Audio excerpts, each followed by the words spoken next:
Hey everybody, today I'm going to be doing a review and a tutorial and unboxing and all that fun stuff for the Bead Landing Create and Bake Jewelry Dreamcatcher necklace set. My last video on this did pretty well, so I figured I would do another, as well as this one will be less crazy because I know what I'm doing. So let's open it up and see everything that comes in the kit. So first we have the instructions. And then here's our little kit of items.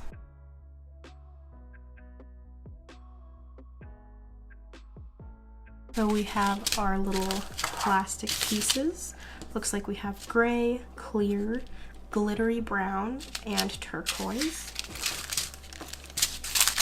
as well as black, and kind of a peachy tan one. It looks more orange on camera. And then here's the little piece of twine for the actual necklace. And then in here we have our little metal plates that are stuck together with a jump ring.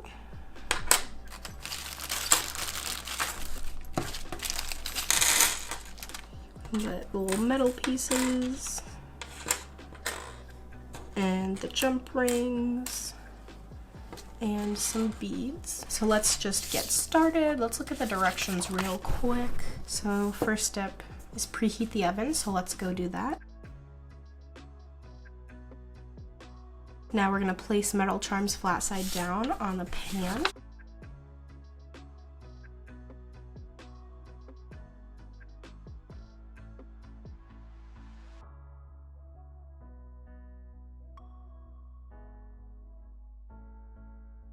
Open these up and start putting them in there.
Okay, so I just put them in the oven. It says to put it in the oven for 20 minutes. A few minutes before it's been 20 minutes, I'm going to take them out, put some extra beads in where there's holes, and then put it back in for the rest of that 20 minutes. But in the meantime, I'm going to find some little tiny Ziploc bags to put all of these in, because I'm making a mess. Okay, so it's the next day now, so I know these are definitely cool. You don't have to wait very long for them to cool. I just had some other stuff to do yesterday, so I decided I would finish it up this morning. Anyways, you can't really tell on here, I don't think, but there are some spots that are kind of lumpy. So when you make these, there's gonna be some like empty spots where the plastic has not melted down into. So like halfway through, you're supposed to take your project out of the oven, put some more plastic in there wherever it needs it, and then put it back in. I totally forgot how long you needed to do that for, so I baked it for 17 minutes, took it out, put stuff in there, put it back in for 3 minutes because it needs 20 minutes, and they totally were not melted. Put them back in for another 3 minutes, hoping they wouldn't burn. Luckily they didn't, but the plastic that I put in there was still kind of lumpy, and I didn't want to chance putting it in there for any longer. And I tried to kind of push it down with a metal jar lid. I think this ended up turning out pretty good. And also before I left yesterday, I mentioned how I was gonna find some tiny Ziploc bags. Luckily I have a bunch of them from my jewelry and stuff that I buy online, like the jewelry supplies I buy online. Okay, so step 5, cut 36-inch cording in half to make 2 18-inch strands. Here's our cording, and I'm going to line these two ends up and then go here to the end. And then it says to string the beads. I'm gonna put one teal bead, another teal bead,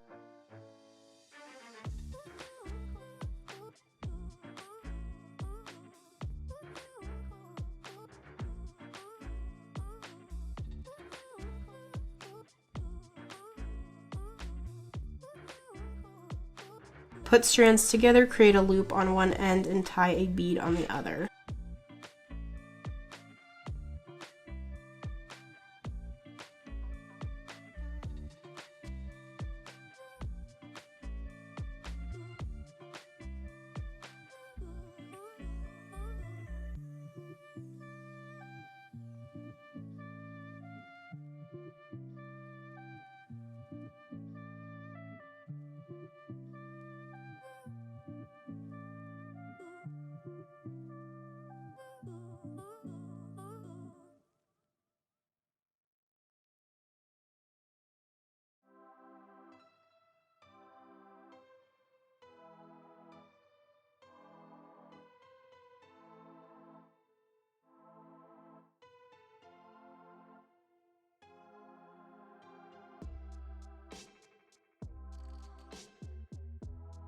So this is what the finished product looks like. It does not look as good as it does in the package. Yes. I might try to do something with like some friendship bracelet thread or something. I don't know. I think the idea that they had going there was super cute, but the execution just was not it. But overall, I really like the create and bake little metal things themselves.